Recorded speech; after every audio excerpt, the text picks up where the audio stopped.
All right, we've got the notes for section 2.2, deals with modeling with power functions. So at the top we here a definition. So any function can be written in the form f of x equals k times x to the a, where k and a are non-zero constants, is a power function. The constant a is the power, and k is the constant variation, or sometimes called the constant of proportion. F of x varies as the eighth power of x, or f of x is proportional to the eighth power of x.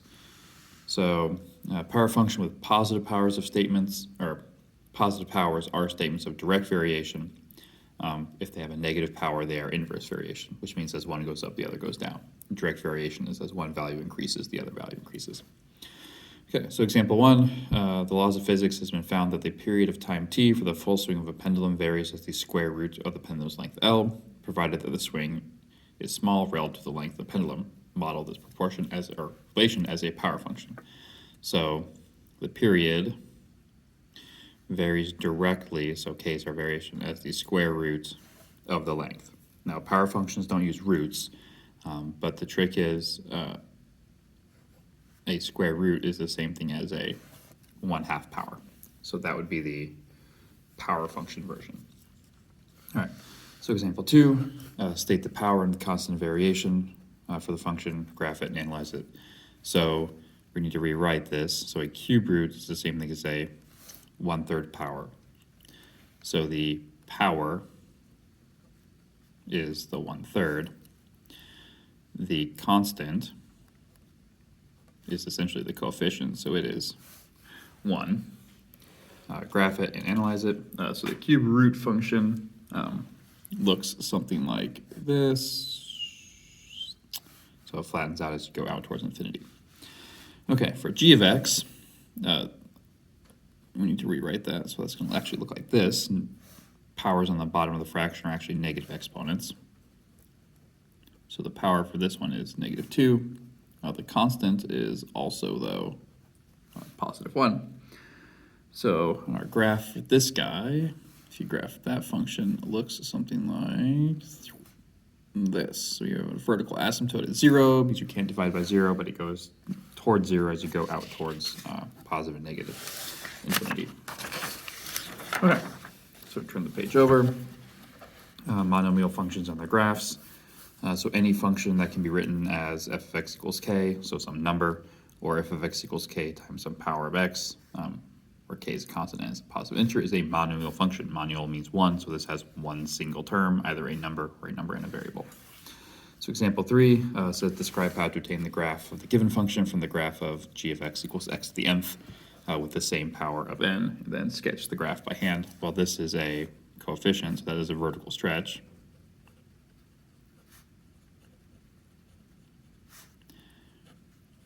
Of 2 of x cubed. So x cubed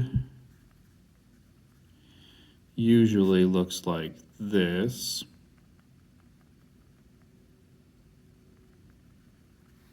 If I vertical stretch it by 2, that's going to move this point up here, that point down there, so it's going to get more stretchy, like that. So down here for the second one, this is a vertical flip, or a x-axis reflection, because of the negative out front. And there's a stretch of 2/3, which means it's actually a compression, because it's getting shorter. So x to the 4th is kind of like a parabola. So that's the original. And then it's going to become upside down and shorter, so it's going to get flatter here at the bottom and upside down. So it's going to look something like that. All right, so graphs of power functions. So the graphs below represent the 4 shapes that are possible for general power functions given this equation. In every case, for x greater than 0. For every case, the graph of f contains 1 comma k. If you notice, it always passes through. Whoops, can't quite see it there. So there's 1 comma k, or 1 over here, 1 comma k. Those positive powers also pass through the origin, so 0, 0. So you notice there's one curve here where a is, so the a is the exponent. So if this power is not positive, it will not go through the origin. Same thing down here. Those with negative exponents are asymptotic to both axes, which means they will approach the x and the y-axis but will not touch. When option A, so A, when k is greater than 0, the graph lies in quadrant 1, but when k is less than 0, it lies in quadrant 4 because it's a vertical flip. Okay, so on the back side here, so it says state the values of the constant k and a, describe the portion of the curve that lies in quadrant 1 or 4, just even, odd, neither, or undefined. Describe the rest of the curve, if any, graph the function to see whether it matches the description. So for this one, k is 2, a is negative 3. So we have a positive k and a negative a value. So a positive k would be in this graph. Negative a value would look like this. So it's going to look something like this curve here, the one that falls. So if we graph this guy in quadrant 1, it's going to look something like that, blah, blah, blah. And if you do graph it, even, odd, or neither, this function, is an odd function. There's two ways you can figure this out. Option 1 is, you remember the rules for even, odd, and neither. So remember, we do f of x, f of negative x, and negative f of x.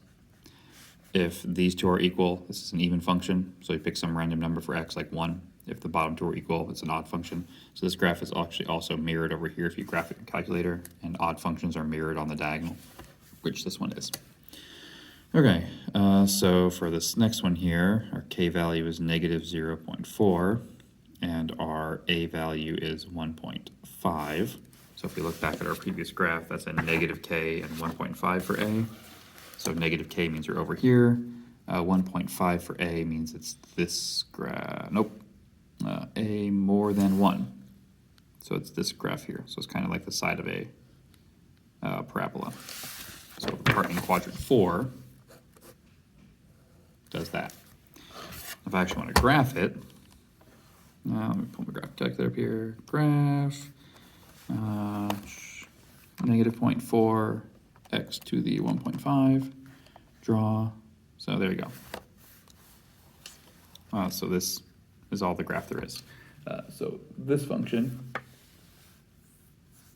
let's see here, think about this, undefined, right, so this is neither. Okay, and last one, k is negative 1, a is 0.4, so it's going to be down here in quadrant 4 because you have a negative k value with an a of 0.4. That's a is less than 1, between 0 and 1. So that's this option here. So it's going to look like that, kind of like the bottom half of a sideways parabola. And if I graph it, let's see here, negative x to the 0.4, draw. So it looks like this guy. So this one actually does have another side. Since it's mirrored left to right, this is an even function. All right, so now we got modeling.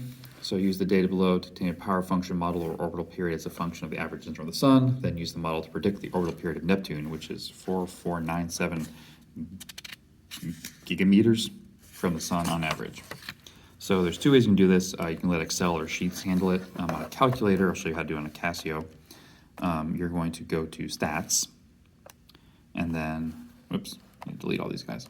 Bloop, bloop, and enter your first column in your first list. So 57.9, 108.2, 149.6, 227.9, 778.3, 1427. And then the other values go down your second list. So 88, 22.5, 365.2, 687, 4332, 10, 760. Whoops. So hopefully you have the same number of things. So what I want to do is I want to calculate, so I press the F6 to scroll the menu if I need to. So I want to calculate a regression line, and I want to scroll over until I see power, or PWR, so right there. and it'll give me the coefficients. So y equals, so the a value is 0.2, we'll call it that, and then x, and my exponent is about 1.5 if I round. So that's the power function model. So if I need the second part, use the model to predict the orbit for Neptune, so it gives me my x value.